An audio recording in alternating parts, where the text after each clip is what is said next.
औज़ुबिल्लाहिमिनश्शैतानिर्रजीम बिस्मिल्लाहिर्रहमानिर्रहीम। अस्सलामु अलैकुम वरहमतुल्लाहि वबरकातुहू।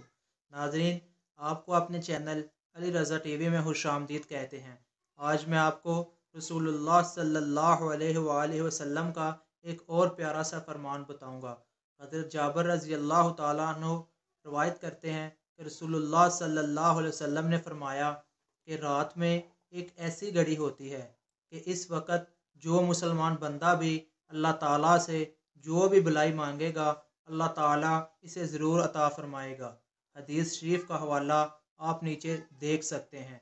तो अल्लाह ताला से दुआ है कि अल्लाह ताला अपने प्यारे हबीब सल्लल्लाहु अलैहि वसल्लम के इस प्यारे से फरमान के मुताबिक हमें अमल करने की तौफीक अता फ़रमाए और हमें रात के वक़्त ज़्यादा से ज़्यादा और कसरत से इबादत करने की तौफीक अता फ़रमाए, ताकि हम भी उस घड़ी को पा लें और हमें दुनिया और आखिरत की भलाई नसीब हो। वीडियो को ज़्यादा से ज़्यादा शेयर करें, हमारे चैनल को सब्सक्राइब करें। अस्सलामु अलैकुम वरहमतुल्लाहि वबरकातुहू।